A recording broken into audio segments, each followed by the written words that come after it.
Hello बच्चों, कैसे हो सभी की सभी। उम्मीद करता हूं सब घर पे एकदम बढ़िया होंगे। तो आज हम आर इन्वायरमेंट चैप्टर पढ़ने वाले हैं। तो यार समय बर्बाद नहीं करेंगे, जल्दी जल्दी से पढ़ाई को स्टार्ट करते हैं। सबसे पहले समझते हैं कि इकोसिस्टम क्या होता है। देखो यार, इकोसिस्टम एक कम्युनिटी होती है जिसमें living organism non living thing के साथ इंटरेक्ट करके साथ में रह रहे होते हैं, जिसका एग्जाम्पल फॉरेस्ट कह सकते हैं। यहां पर प्लांट सॉइल के साथ, यानी प्लांट लिविंग चीज है, सॉइल नॉन लिविंग चीज है, दोनों एक साथ मिलकर साथ में रह रहे होते हैं। रिवर ले लो यार, रिवर में जो मराइन एनिमल हैं वो लिविंग चीजें हैं, जो वाटर है वो नॉन लिविंग है। मराइन एनिमल वाटर के साथ एक साथ मिलकर रह रहे होते हैं, इसीलिए रिवर भी एक इकोसिस्टम है। यानी इकोसिस्टम आप किसी चीज को तब कहोगे जब लिविंग थिंग नॉन लिविंग चीजों के साथ इंटरेक्ट कर रही होगी। देखो यार, लिविंग कंपोनेंट को यानी इकोसिस्टम के लिविंग कंपोनेंट को हम बायोटिक कहते हैं, नॉन लिविंग कंपोनेंट को हम एबायोटिक कहते हैं। ऐसा आपको दिमाग में सेट रखना है। आइए डेफिनेशन से समझते हैं कि मैं कहना क्या चाहता हूं। An ecosystem is a self-contained unit. Ecosystem एक सेल्फ कंटेन्ड यूनिट होती है। थोड़ा सा सेल्फ कंटेन्ड यूनिट क्या होती है उसको समझते हैं। देखो यार, अगर मैं फॉरेस्ट की बात करूं तो फॉरेस्ट में दो तरीके की चीजों को मैं डिस्कस करवा रहा हूं। एक लिविंग चीज मैं कंसीडर कर लेता हूं यार, प्लांट है। दूसरी नॉन लिविंग चीज मैं कंसीडर कर ले रहा हूं, जैसे सॉइल है, वाटर है और एयर वगैरह है। ठीक है, ये तीन बातों को मैंने ले लिया। अब देखना थोड़ा ध्यान से। फॉरेस्ट में प्लांट बिना सॉइल, बिना वाटर और बिना एयर के ढंग से ग्रो नहीं कर पाएगा। अगर प्लांट मतलब कि फॉरेस्ट वगैरह में प्लांट ही नहीं होंगे तो सॉइल भी फर्टाइल नहीं रह पाएगी, पानी का भी कुछ खास यूज हो नहीं पाएगा, यानी पानी भी बेकार हो गया। हवा का भी कुछ खास यूज हो नहीं पाएगा, यानी भाई जब प्लांट ही नहीं होगा तो हवा में ऑक्सीजन का लेवल कहां से आएगा। यानी जो फॉरेस्ट है वो अपने आप को सेल्फ मेंटेन्ड करता है। सेल्फ मेंटेन्ड कैसे कर रहा है? देखो, प्लांट को जिंदा रहने के लिए कौन सी गैस की आवश्यकता है? Carbon dioxide. वो कार्बन डाइऑक्साइड फॉरेस्ट में रहने वाले एनिमल्स उसको देंगे, जिससे प्लांट अपना फोटोसिंथेसिस करेगा। अब प्लांट भाई फोटोसिंथेसिस के दौरान ऑक्सीजन गैस रिलीज करता है, वो ऑक्सीजन गैस एनिमल्स यूज करेंगे। यानी ये एक दूसरे को बैलेंस कर रहे होते हैं। अगर मैं सॉइल और प्लांट की बात करूं तो यार, प्लांट जब किसी सॉइल में रहेगा तो सॉइल को भी फर्टिलिटी मिलेगी और प्लांट की भी ग्रोथ होगी। यानी वहां पर भी ये दोनों एक दूसरे को मेंटेन कर रहे हैं। यानी इकोसिस्टम में जितने भी लोग रहते हैं, एक आदमी दूसरे की हेल्प करता है, दूसरे तीसरे की हेल्प करता है, और इसीलिए ये सेल्फ कंटेन्ड यूनिट है, इसीलिए ऐसा बोला गया है। अब आपको ये डेफिनेशन को अपनी कॉपी में नोट डाउन कर लेना। आगे और थोड़ा डिटेल में देख लेते हैं एबायोटिक कंपोनेंट क्या है। The abiotic components of an ecosystem or the non-living components of an ecosystem, जैसे कि अभी मैंने बताया, एबायोटिक वो कंपोनेंट होंगे जो कि नॉन लिविंग है, जैसे सॉइल हो गया, वाटर हो गया, एयर हो गया, कुछ गैसेस जैसे कार्बन डाइऑक्साइड, नाइट्रोजन वगैरह, कुछ एलिमेंट्स जैसे सोडियम, पोटेशियम, कुछ और फैक्टर्स जैसे लाइट, टेम्परेचर, प्रेशर, ह्यूमिडिटी, ये सभी वो चीजें हैं जो एबायोटिक कंपोनेंट में जाती हैं। अब समझते हैं बायोटिक कंपोनेंट क्या है। अभी पढ़ाते वक्त ही मैंने आपको बोला बायोटिक और कुछ नहीं, लिविंग कंपोनेंट को कहते हैं, जैसे कि प्लांट्स और एनिमल्स। लेकिन इन्हीं बायोटिक कंपोनेंट को तीन मेन डिवीजन में बांटा गया है। वो तीन मेन डिवीजन है क्या, आइए देखते हैं। सबसे पहले प्रोड्यूसर्स क्या होते हैं, फिर समझते हैं कंज्यूमर क्या होंगे, फिर समझते हैं डिकम्पोजर क्या होते हैं। देखो यार, बायोटिक का मतलब लिविंग है, लिविंग का मतलब प्लांट होगा, इंसेक्ट्स होंगे या एनिमल्स वगैरह होंगे। अब प्रोड्यूसर्स उन्हें कहा गया है जो अपना खाना खुद से बनाते हैं, जैसे कि प्लांट्स, और कंज्यूमर उन्हें कहा गया है जो अपने फूड के लिए दूसरे पे डिपेंडेंट होते हैं, जैसे कि एनिमल। अब जो एनिमल या प्लांट डेड हो जाएगा उसको खाने वाला भी कोई होना चाहिए। उन डेड प्लांट्स को खाने के लिए या डेड एनिमल को खाने के लिए जिन नाम को यूज किया गया है वो डिकम्पोजर्स हैं, जैसे कि कुछ बैक्टीरिया और फंगी वगैरह। कुछ इसी तरीके से हमने बायोटिक कंपोनेंट को तीन मेन डिवीजन में बांटा है। आइए समझते हैं कि हमारा इकोसिस्टम वर्क कैसे करता है। इकोसिस्टम का फंक्शन समझने के लिए सबसे पहले हमें प्लांट को डिस्कस करना पड़ेगा। देखो यार, जब हम किसी प्लांट को किसी जमीन में लगाते हैं तो वहां से जितने भी न्यूट्रिएंट प्रेजेंट होते हैं सॉइल के, प्लांट अपनी ग्रोथ में उन न्यूट्रिएंट का यूज कर लेता है। यानी हम एक ऐसी कंडीशन बनाते हैं कि जहां पर आपको यह याद रखना है कि जब प्लांट ग्रो कर रहा होगा तो वो सॉइल से सारा का सारा न्यूट्रिएंट खींच लेगा। यानी अपने दिमाग को याद क्या रखवाओगे आप कि अब जो प्लांट ग्रो हो गया है उसने सारे के सारे सॉइल के न्यूट्रिएंट्स अपनी ग्रोथ में यूज कर लिए। अब सॉइल में कोई भी न्यूट्रिएंट है नहीं, ये दिमाग में सेट रखना। अब जब उस प्लांट को कोई ग्रास हॉपर खाएगा तो होगा क्या, प्लांट की कुछ एनर्जी ग्रास हॉपर में ट्रांसफर होगी, यानी कुछ न्यूट्रिएंट जो कि प्लांट ने जमीन से लिए थे वो ग्रास हॉपर में ट्रांसफर होंगे। अब जब उस ग्रास हॉपर को कोई फ्रॉग खाएगा तो वो प्लांट के न्यूट्रिएंट जो ग्रास हॉपर में आए थे अब वो न्यूट्रिएंट फ्रॉग में जाएंगे। अब वो फ्रॉग को जब कोई स्नेक खाएगा तो वो न्यूट्रिएंट स्नेक में जाएंगे। अब उस स्नेक को कोई ईगल खाएगी तो वो न्यूट्रिएंट ईगल में जाएंगे। अब ईगल मान लो बुढ़ापे के कारण मर गई कुछ समय के बाद, तो अब उस मरी हुई यानी डेड ईगल को डिकम्पोजर्स डिकम्पोज करेंगे। यानी अब मरे हुए जो डेड पार्ट्स यानी बोन्स वगैरह या फ्लैश वगैरह, ये फंगी और बैक्टीरिया इस पर काम करेंगे और जितने भी न्यूट्रिएंट है उसको दोबारा से सॉइल में भेज देंगे, यानी सॉइल में रिप्लेनिश कर देंगे। यानी अगर थोड़ा सा कनेक्टेड कर पाए हो तो समझो प्लांट बड़ा हुआ कैसे था, यानी प्लांट में ग्रोथ हुई कैसे थी। हाँ, सोलर एनर्जी था वो एक एग्जांपल, वो बात सही है, लेकिन प्लांट ने अपनी ग्रोथ में सॉइल में प्रेजेंट इंपॉर्टेंट न्यूट्रिएंट का यूज किया था। वो न्यूट्रिएंट ग्रासहॉपर में गए, वही न्यूट्रिएंट फ्रॉग में गए, देन वो न्यूट्रिएंट स्नेक में गए, फिर वो न्यूट्रिएंट ईगल में गए। अब ईगल जब मर गई तो उस न्यूट्रिएंट को डिकम्पोजर्स ने डिकम्पोज कहां कर दिया, सॉइल में। यानी अब वो सॉइल दोबारा से न्यूट्रिएंट रिच हो गई है। यानी सॉइल के जो न्यूट्रिएंट खत्म हो गए थे प्लांट की ग्रोथ की वजह से, ईगल के मरते ही वो न्यूट्रिएंट दोबारा सॉइल में आ चुके हैं। यानी वो सॉइल दोबारा से उपजाऊ हो गई, यानी फर्टाइल हो गई है। यानी कुछ इसी तरीके के पैटर्न को हम फूड चेन भी कहते हैं और इस तरीके से इकोसिस्टम हमारा वर्क कर रहा होता है। आइए थोड़ा समझ लेते हैं इंग्लिश में भी कि भाई इकोसिस्टम है क्या। Producers trap the solar energy, यानी जो अभी मैंने आपको बताया, एक सेकंड इसको हटा देता हूं पहले में।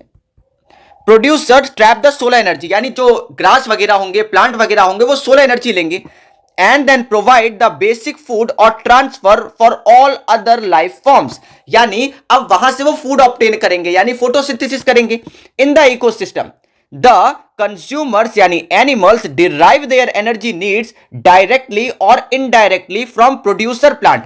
देखो यहां डायरेक्टली और इनडायरेक्टली को बोला क्या है, जैसे मैं एग्जांपल के लिए दो एनिमल को कंसीडर करता हूं, एक एनिमल गोट है और दूसरा एनिमल लायन है।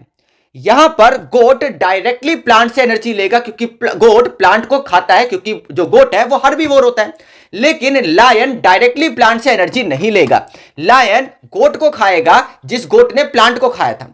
यानी लायन जब गोट को खाएगा तब वो लायन अपने फूड रिक्वायरमेंट को फुलफिल करवा रहा है, यानी वो भी एनर्जी तो प्लांट से ही ले रहा है, क्योंकि भाई गोट में एनर्जी आई कहां से थी, प्लांट से। इसी तरीके से लायन की एनर्जी लेने की प्रोसेस को हम बोलेंगे इनडायरेक्टेड है, यानी ये डायरेक्ट तो ले नहीं रहा है प्लांट से। कुछ यही बात बोली गई है यहां पे। When the producers and consumers animals die, यानी बताया था ना जब प्लांट या एनिमल डाई हो जाएंगे, then decomposer organism act on their dead bodies to return to the various elements back to the nutrient pool, यानी सॉइल में दोबारा से भेज देंगे, वाटर में भेज देंगे, एयर में भेज देंगे। Thus an ecosystem involves input of energy and matter which are exchanged between living and non-living components in a cyclic process, यानी कुछ इसी तरीके से हमारा इकोसिस्टम पूरे सर्कल में कंप्लीट हो रहा होता है। अब समझ लेते हैं थोड़ा डिटेल में कि डिकम्पोजर्स कौन है। हमने अभी बताया कि डिकम्पोजर्स वो ऑर्गेनिजम्स होते हैं जो कि डेड रिमेन पार्ट्स को खाते हैं। आइए देखते हैं। The microorganism which break down the complex organic compounds, एक second, complex organic compounds present in dead organisms like dead plants and animals and their product like faeces, यानी उनके product faeces वगैरह में, डेड प्लांट्स में, dead animals को जब वो खा रहे होते हैं तो उन्हीं ऑर्गेनिज्म को हम डिकम्पोजर्स कहते हैं। देखो यार, the decomposers help in decomposing the dead bodies, ठीक है भाई, ऑफ प्लांट्स एंड एनिमल्स, यानी ये एनिमल और प्लांट की बॉडीज को डिकम्पोज करते हैं। Hence act as cleaning agents of environment, यानी साथ देखो सबसे पहली बात है ये दोबारा से न्यूट्रिएंट को सॉइल वाटर में भेज रहे हैं, यानी जो न्यूट्रिएंट का यूज प्लांट ने किया था ग्रोथ में, जिससे सॉइल में न्यूट्रिएंट की कमी हुई थी, वो न्यूट्रिएंट दोबारा से फुलफिल हो गया सॉइल में। एक बात तो ये सही थी जो मैंने आपको बताई, और एक क्लीनिंग एजेंट की तरह भी तो काम कर रहे हैं। अरे भाई, अगर सोचो कि कोई ऐसा व्यक्ति है ही नहीं खाने के लिए, यानी जितने भी जानवर हैं, जितने भी प्लांट है मर गए तो वो मरे ही पड़े रह गए, उनको डिकम्पोज करने वाला कोई है ही नहीं, तो वहां पर सारी की सारी गंदगी फैल जाएगी। इसीलिए डिकम्पोजर एक क्लीनिंग एजेंट की तरह भी काम करते हैं। The decomposers also help in putting back the various elements of which the dead plants and animals are made back into the soil, यानी डेड प्लांट और डेड एनिमल जिन चीजों से मिलकर बने थे वो चीजें आई कहां से थी, सॉइल वाटर एयर से ही तो आई थी। अब वो चीजें वो दोबारा से उसमें कन्वर्ट कर देते हैं। And water for reuse by producers, बताया था ना, यानी डिकम्पोजर ने जो ईगल को खाया था वो दोबारा से सॉइल में भेज दिया, यानी अब दोबारा से वहां कोई नया प्लांट उग सकता है, like crop plants. This maintains the fertility of soil and the soil would continue to support crops again and again, यानी इस तरीके से साइकिल चलती रहेगी और इसीलिए इकोसिस्टम को सेल्फ कंटेन्ड यूनिट कहा गया। सेल्फ कंटेन्ड मतलब खुद से, इसको किसी और की जरूरत नहीं है। If however there were no decomposer, यानी ऐसा क्या हो कि अगर कोई डिकम्पोजर ना हुए तो क्या होगा, then dead bodies of plants and animals would keep lying as such and the elements of which plant and animal bodies are made would never be returned to their original pools like soil, air and water। यानी जो process वो कर रहे थे अब वो नहीं होंगी, जिसकी वजह से इकोसिस्टम इनबैलेंस होगा और सब कुछ डिस्ट्रॉय हो जाएगा। अब आइए एक बार फिर से समझ लेते हैं कि फूड चेन क्या है। देखो यार, मैंने अभी आपको समझाया लेकिन मैं एक एग्जांपल से और समझाता हूं। सपोज कोई प्लांट है जो कि अपनी एनर्जी रिक्वायरमेंट सोलर एनर्जी और सॉइल वगैरह से कर रहा है, यानी अपनी ग्रोथ कर रहा है। अब उस प्लांट को कोई गोट खा लिया, अब उस गोट को किसी लायन ने खा लिया, अब उस लायन को किसी, जब वो बूढ़ा होकर मर गया तो उसको डिकम्पोजर ने खाया। यानी यहां पर हुआ क्या, यहां पे भी वही चीज है, प्लांट की जो 100% एनर्जी थी उसका कुछ हिस्सा गोट के पास गया, फिर उस एनर्जी का कुछ हिस्सा लायन के पास गया, फिर उस एनर्जी का कुछ हिस्सा डिकम्पोजर के पास गया। यानी एनर्जी का कुछ इसी तरीके से ट्रांसफर होने के फॉर्म को हम फूड चेन कहते हैं, ये ध्यान रखना है। आइए पढ़ लेते हैं। The sequence of living organism in a community in which one organism consumes another organism to transfer food energy, यानी एक ऑर्गेनिज्म दूसरे को इसलिए खा रहा है ताकि फूड एनर्जी ट्रांसफर हो, इज कॉल्ड फूड चेन। और इसी तरीके से ट्रांसफर ऑफ एनर्जी को हम फूड चेन कहते हैं। लेकिन एग्जाम में क्वेश्चन आता है कि यार फूड चेन यूनिडायरेक्शनल ही क्यों है। यूनिडायरेक्शनल का मतलब प्लांट की एनर्जी गोट में जा रही है, गोट की एनर्जी लायन में जा रही है, लायन से डिकम्पोजर से सॉइल में। देखो यार, प्लांट में एनर्जी आई कहां से थी, प्लांट में एनर्जी का मतलब है प्लांट अपना फूड बनाता कहां से, with the help of solar energy यानी सनलाइट। अब ध्यान से मेरी बात समझना यार, यहां पर सोलर एनर्जी प्लांट को मिली, प्लांट ने अपना फूड बनाया, वो फूड को गोट ने खाया, गोट को लायन ने खाया, लायन को डिकम्पोजर ने खाया। लेकिन क्या जो एनर्जी सोलर एनर्जी प्लांट को मिली थी वो हम दोबारा से सन को पहुंचा पाए, तो ऐसा नहीं है। यानी जिस तरीके से इकोसिस्टम तो साइकिल अपनी कंप्लीट कर रहा है, लेकिन हम यहां पे जो सोलर एनर्जी का प्लांट यूज कर रहा है, प्लांट वो सोलर एनर्जी दोबारा से सन को नहीं लौटा रहा है। इसीलिए ये यूनिडायरेक्शनल यानी एक ही दिशा में होता है, हम दोबारा से सन को कोई एनर्जी का रिक्वायरमेंट कोई एनर्जी ट्रांसफर नहीं कर रहे हैं, इसीलिए बाई डायरेक्शनल नहीं है। आइए पढ़ भी लेते हैं। The flow of energy in a food chain is unidirectional because the sun is the only source of energy for all ecosystem on earth। यानी सन से ही तो सारी एनर्जी प्लांट में आ रही है और उस प्लांट के वजह से ही सब लोग जीवित हैं। And the energy captured by producer does not return to the sun, यानी एनर्जी कोई भी ट्रांसफर सन को दोबारा नहीं मिलती है, इसीलिए ये यूनिडायरेक्शनल प्रोसेस है, ये ध्यान रखना है। अब इस बात को जो आपको स्क्रीन पे दिख रही है इसको अभी नोट कर लीजिए, आगे हम समझेंगे 10% लॉ क्या है तो उसमें ये भी समझ लेंगे एनर्जी का लॉस वगैरह कैसे होता है। आइए अब समझ लेते हैं, छोटा सा टॉपिक है फूड वेब क्या है। देखो यार, फूड वेब का सीधा सा मतलब है कि जब बहुत सारी फूड चेन के इंटरकनेक्टेड एक्सप्रेशन को ही हम फूड वेब कहते हैं। पढ़ भी लेते हैं। अ food web is a complex network of interconnected food chains that shows the feeding relationship with in an ecosystem. यानी ये एक बहुत सारी फूड चेन का रिलेशनशिप दिखाता है जिसको हम फूड वेब कहते हैं। आइए अब समझते हैं कि ट्रॉपिक लेवल्स क्या हैं। देखिए लिखा है the trophic level is the number of steps an organism is from the start of the food chain. यानी जब फूड चेन का स्टार्ट हो रहा है और उसके एंड तक जितने भी नंबर ऑफ स्टेप्स होते हैं, हम उस तरीके के रिप्रेजेंटेशन को ही ट्रॉपिक लेवल कहते हैं। इट इंडिकेट्स यानी ट्रॉपिक लेवल ये दिखाता है the stage of energy transfer with in an ecosystem, यानी किस तरीके से किस स्टेज बाय स्टेज एनर्जी का ट्रांसफर इकोसिस्टम में हो रहा है। पहले लेवल पे हम प्राइमरी प्रोड्यूसर को रखते हैं जैसे प्लांट्स को, दूसरे लेवल पे वो हर्बीवोर्स वाले एनिमल्स होते हैं जो प्लांट खाएंगे, तीसरे लेवल पे कार्निवोर्स होते हैं जो कि हर्बीवोर को खाएंगे, पांचवें लेवल पे एपेक्स प्रेडेटर्स होते हैं जो कि उन मरे हुए कार्निवोर्स को खाएंगे, उसके बाद डिकम्पोजर्स आते हैं। ये इमेज रिप्रेजेंट कर रही है ट्रॉपिक लेवल्स को। अभी आपको पढ़ाया कि जो लोअर लेवल यानी फर्स्ट लेवल होता है वो प्रोड्यूसर का होता है, यानी ट्रॉपिक लेवल में निचला जो लेवल बनाएंगे वो आप प्रोड्यूसर का बनाएंगे। उसके बाद प्रोड्यूसर को खाने वाले लोग यानी जैसे बी वगैरह, ग्रासहॉपर, आंट, बटरफ्लाई, ये सारे कंज्यूमर होंगे जो कि प्राइमरी हैं। अब इन ग्रासहॉपर को, आंट को, बटरफ्लाई, बी वगैरह को रैट, स्पैरो, फ्रॉग जैसे कुछ कंज्यूमर खाएंगे, इसलिए इन्हें सेकेंडरी कंज्यूमर बोला गया। अब रैट वगैरह को जैसे स्नेक, स्पैरो, फ्रॉग वगैरह, आउल वगैरह खाएंगे तो वो टर्शियरी कंज्यूमर हो गए। अब इनको जो खाएगा वो क्वाटरनरी कंज्यूमर हो गए। यानी कुछ इस तरीके से जो लेवल ऑफ एनर्जी का ट्रांसफर हो रहा होता है उसी को हम ट्रॉपिक लेवल कहते हैं। सबसे पहले प्रोड्यूसर आएंगे, उसके बाद प्राइमरी कंज्यूमर आएंगे, उसके बाद सेकेंडरी कंज्यूमर आएंगे, फिर टर्शियरी कंज्यूमर आएंगे। उस तरीके से ये सारा ट्रांसफर हो रहा है। आइए अब मैं आपको समझा देता हूं इस फूड चेन की हेल्प से कि 10% लॉ क्या है। देखो यार, सन से निकलने वाली जो एनर्जी होती है उसका सिर्फ 1% ग्रास को मिलता है, यह ध्यान रखना है। क्योंकि आप 10% लॉ में हर चीज को 10% ही मान लेते हैं, यह सबसे बड़ी गलती है। सन से जितनी भी एनर्जी निकलती है प्लांट उसका सिर्फ 1% अपनी ग्रोथ में यूज करता है। अब प्लांट के पास जो एनर्जी है उसका 100% में से वो सिर्फ 10% अगले कंज्यूमर को देता है। अब ग्रासहॉपर के पास जितनी 100% एनर्जी है उसका 10% वो फ्रॉग को देगा।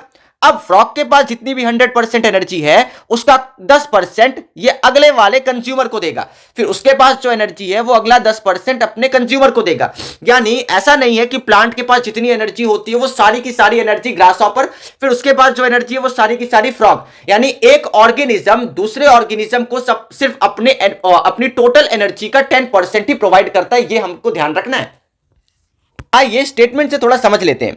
The 10% law of energy flow also known as 10% rule, यानी जो 10% एनर्जी लॉ है एनर्जी फ्लो का उसको हम 10% रूल भी कहते हैं। States that only 10% of energy is passed on from one trophic level to the next in an ecosystem. Trophic level समझ आ गया नहीं, प्रोड्यूसर से प्राइमरी, प्राइमरी से सेकेंडरी, सेकेंडरी से टर्शरी। यानी 100% एनर्जी का सिर्फ 10% ही हर एनर्जी लेवल को, मतलब हर ट्रॉपिक लेवल को एनर्जी मिल रही होती है। The remaining energy is used for metabolic activities, यानी ऑर्गेनिज्म की जो बची हुई एनर्जी है वो अपनी मेटाबॉलिक एक्टिविटीज को करने में यूज कर लेता है, और कुछ energy in the form of heat environment में लॉस्ट हो जाती है। इस तरीके से एनर्जी का फ्लो हो रहा होता है। एक बार फिर से मैं बता दूं तो प्लांट जितनी भी एनर्जी लेता है वो सन का सिर्फ 1% होता है। अब प्लांट के पास जो टोटल एनर्जी है उसका सिर्फ 10% हिस्सा कंज्यूमर को जाएगा जो कि प्लांट खाएगा। अब उस कंज्यूमर का जो टोटल एनर्जी है उसका 10% वाला हिस्सा अगले कंज्यूमर को जाएगा। ध्यान ये रखना है जो एनर्जी बच गई है ऑर्गेनिज्म में जैसे प्लांट और कंज्यूमर में, वो एनर्जी वो अपनी मेटाबॉलिक एक्टिविटीज में यूज करेंगे, और कुछ energy in the form of heat environment में लॉस्ट हो जाती है। अब आइए मैं आपको कुछ न्यूमेरिकल्स भी प्रैक्टिस करवा देता हूं जो कि 10% लॉ पर पूछे जाते हैं। लिखा है calculate the amount of energy available to lion in the following food chain if plants have इतना joule of energy from the sun. यानी सन से उसको इतनी एनर्जी मिल गई है। अब आपको कोई भी दिमाग नहीं लगाना है, यहां पे 20,000 जूल जो एनर्जी है वो सन से प्लांट को मिल चुका है। अब हमने क्या सीखा है, डियर के पास कितना एनर्जी ट्रांसफर होगा। डियर के पास सिर्फ 10% एनर्जी ट्रांसफर होगा, 10% of plant, 10% of plants energy. भाई प्लांट के पास एनर्जी कितनी है, 10% कितना आएगा, ऑफ की जगह मल्टीप्लाई लगाओगे, प्लांट एनर्जी है 20,000। अब 10% को आप फ्रैक्शन में चेंज करेंगे 10/100 करके, यानी 1% को फ्रैक्शन में चेंज करना है तो डिवाइड बाय 100 कर देते हैं। इनटू में 20,000 हो जाएगा। यार 2 जीरो से 2 जीरो कट गए, 200 को अगर आप 10 से मल्टीप्लाई करेंगे तो यहां 2000 आएगा। यानी अगर प्लांट के पास 20,000 जूल एनर्जी है तो डियर के पास सिर्फ 2000 जूल उसमें से ट्रांसफर होगा। अब डियर के पास जितनी एनर्जी यानी 2000, उसका 10% लायन को, यानी लायन के पास कितनी एनर्जी गई, 10% ऑफ डियर्स एनर्जी। एक सेकेंड में क्या लिख देते हैं, एनर्जी, यानी 10/100 हो जाएगा, इनटू में 2000 हो जाएगा।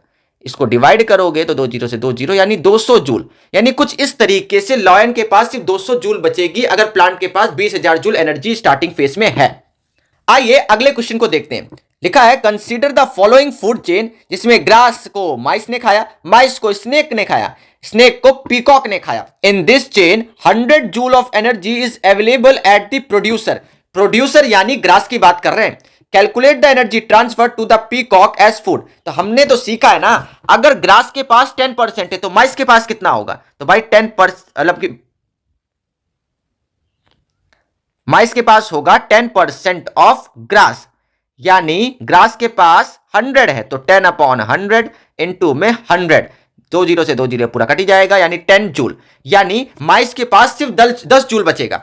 अब निकालते हैं स्नेक को कितना मिलेगा, भाई स्नेक को मिलेगा 10 जूल का 10%, यानी 10% ऑफ माइस, यानी 10/100 इनटू में 10 आएगा।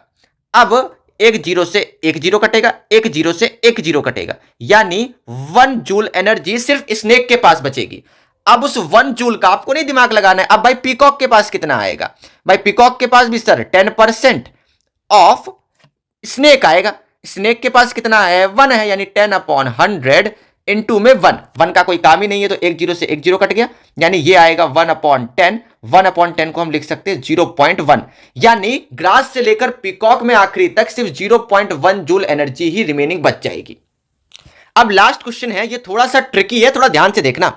लिखा है if the energy transfer to a tertiary consumer in a food chain is 10 joule, यानी कुछ एनर्जी ट्रांसफर हो रही थी और टर्शियरी कंज्यूमर तक सिर्फ 10 जूल बच गई। How much energy was available to the primary consumer, और ये भाई क्वेश्चन कौन कर पाएगा, जिसको ट्रॉपिक लेवल बनाना आता होगा। यानी सबसे पहले कौन होते हैं मेरे भाई, प्रोड्यूसर्स होते हैं। अब प्रोड्यूसर्स के बाद प्राइमरी कंज्यूमर, जिसको मैं पीसी लिख रहा हूं, पीसी यानी प्राइमरी कंज्यूमर, फिर एससी होते हैं यानी सेकेंडरी कंज्यूमर, फिर टीसी होते हैं यानी टर्शियरी कंज्यूमर। टर्शियरी कंज्यूमर के पास 10 जूल है। ध्यान से समझना कि सेकेंडरी कंज्यूमर का 10% ही इसको मिला होगा।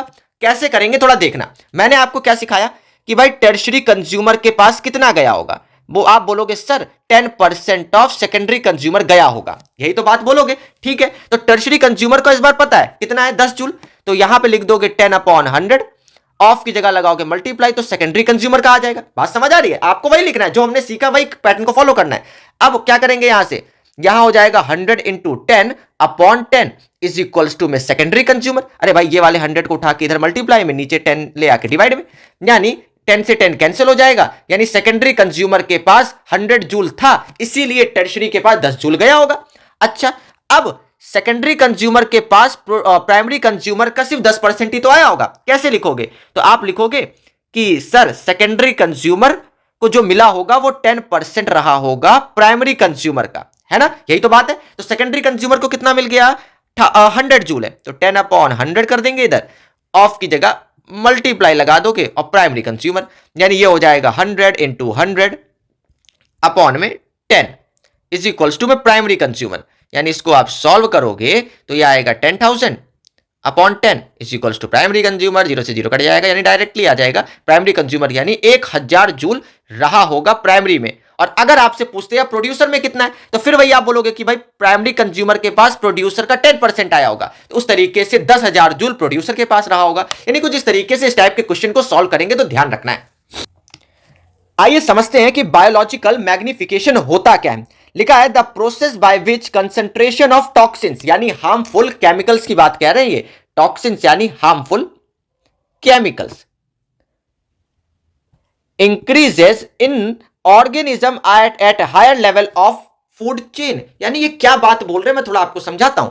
देखो यार, फूड चेन स्टार्ट कहां से हुई थी, प्लांट से, है ना, यानी प्लांट ग्रोथ कर रहा था, तब भाई वो बड़ा हुआ, उसको बाद उसको किसी गोट वगैरह ने खाया, फिर उस गोट को लॉयन खाएगा, फिर डिकम्पोजर, इस तरीके से सारी बातें चल रही हैं।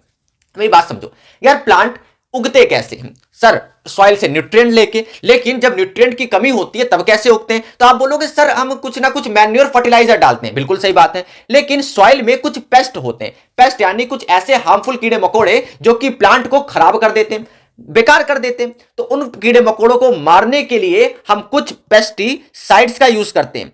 अब ये पेस्टिसाइड्स का ये काम होता है कि ये पेस्ट को किल कर देती हैं। ठीक है सर, पेस्ट को किल कर दिया तो क्या, तो यार अगर हमने सॉइल में पेस्टिसाइड डाला है तो जितने भी पेस्ट हैं वो तो मर जाएंगे, लेकिन पेस्टिसाइड्स का वो जो केमिकल वाला हिस्सा है वो प्लांट में एंटर कर जाएगा, यानी वो एज अ फूड स्टोर हो जाएगा। अब जब उस प्लांट को कोई गोट खाएगा तो उस पेस्टिसाइड का कुछ हिस्सा गोट में जाएगा, अब उस गोट को जब कोई लायन खाएगा तो पेस्टिसाइड्स का कुछ हिस्सा लायन में जाएगा, यानी जो पेस्टिसाइड्स हमने सिर्फ प्लांट की ग्रोथ में यूज किया, यानी वो हार्मफुल केमिकल जो को हमने प्लांट में सिर्फ डाला था, अब वो पूरी की पूरी फूड चेन में फैल चुका है। कुछ इसी प्रोसेस को हम बायोलॉजिकल मैग्निफिकेशन कहते हैं, क्योंकि यहां पर जो टॉक्सिन्स है यानी जो हार्मफुल केमिकल्स है वो एक ट्रॉपिक लेवल से दूसरे में एंटर कर रहे हैं, जिसकी वजह से टॉक्सिन्स इंक्रीज हो रहा है हमारे इकोसिस्टम में।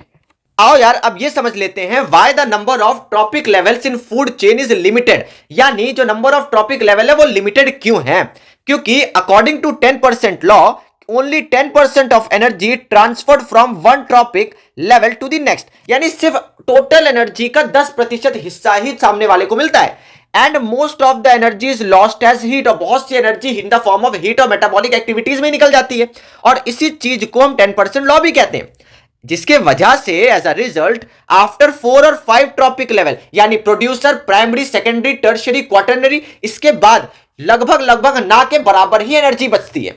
There is very little usable energy left. If there were more than 5 trophic levels, it would be impossible for organism to exist because of the negligible amount of energy. यानी या तो भाई अगर प्लांट है तो उसको गोट खाएगा, गोट है तो उसको लॉयन वगैरह खाएगा, लॉयन मर गया डिकम्पोजर. यानी 4-5 ट्रॉपिक लेवल के अलावा हम इससे आगे बढ़ा नहीं सकते क्योंकि एनर्जी लेवल ही नहीं बच जाएगा. एनर्जी नहीं बच जाएंगे तो ट्रांसफर क्या होगा. उम्मीद करूंगा कि आपको food chain, food web, biological magnification, पूरा का पूरा इकोसिस्टम कैसे वर्क कर रहा है थोड़ा समझ आया होगा. आओ यार एक सीरियस मुद्दे पे बात करते हैं, ओजोन लेयर का डिप्लीशन.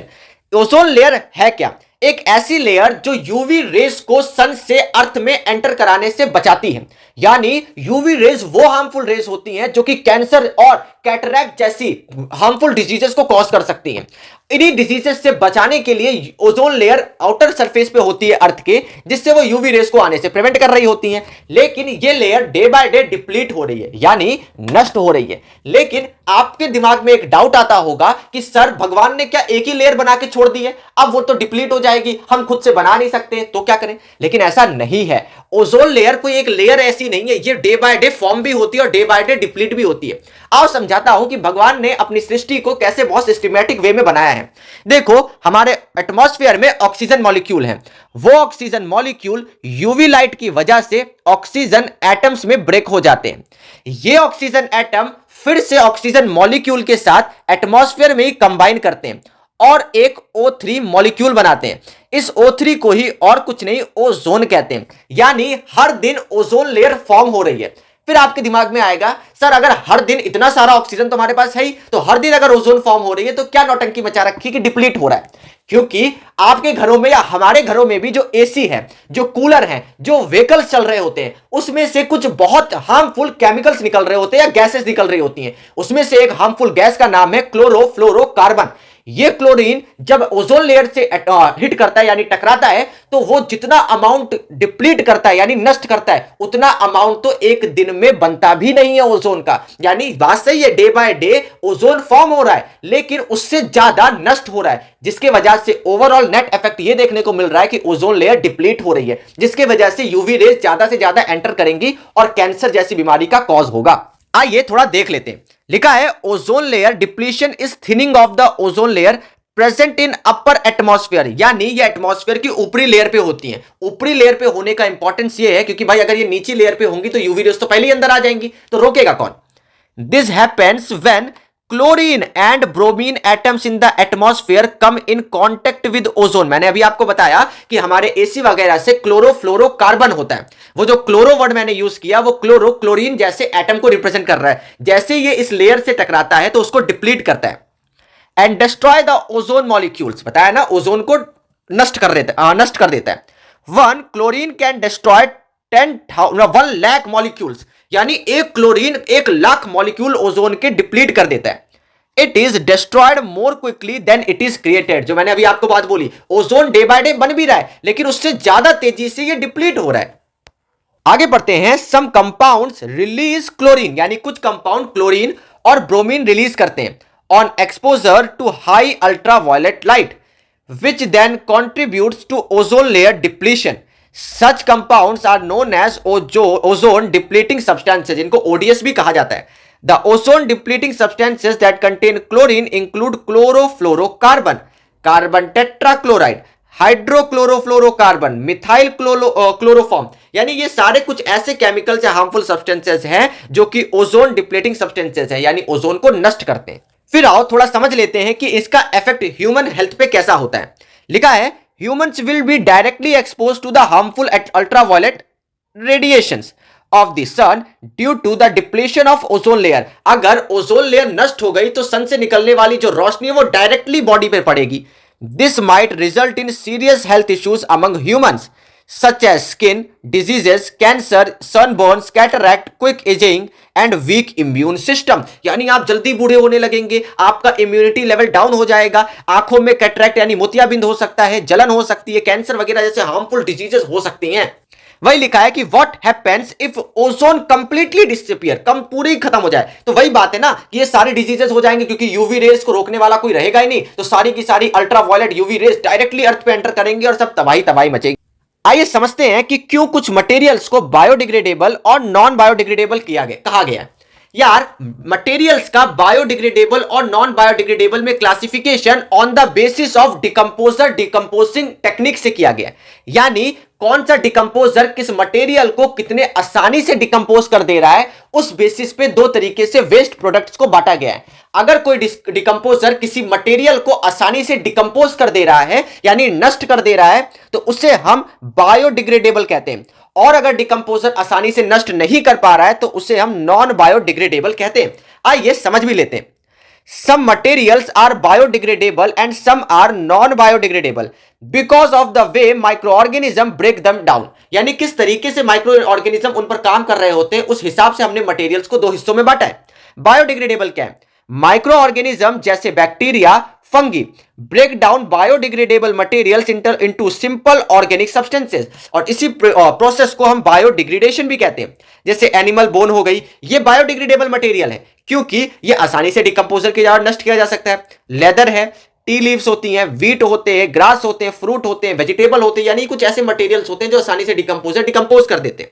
आइए समझते हैं नॉन बायोडिग्रेडेबल क्या है। यानी microorganism can not break down non biodegradable materials because they lack the necessary enzyme, यानी उनमें कुछ ऐसे एंजाइम्स नहीं प्रेजेंट होते हैं जो कि नॉन बायोडिग्रेडेबल चीजों को ब्रेक कर सकें।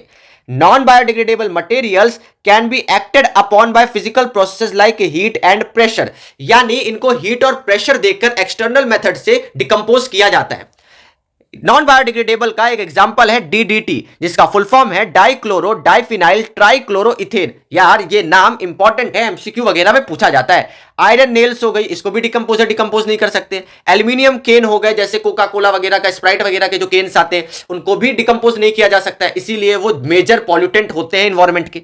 अब यहां पर मैं उम्मीद करूंगा कि आपको आर एनवायरमेंट चैप्टर अच्छे से समझ आया है। मैंने जो 2 से 3 क्वेश्चंस प्रैक्टिस कराए 10% लॉ में, वो मोस्ट इंपॉर्टेंट है, तो उसको भी कॉपी में नोट डाउन कर लीजिएगा। तो यार तब तक के लिए बाय बाय।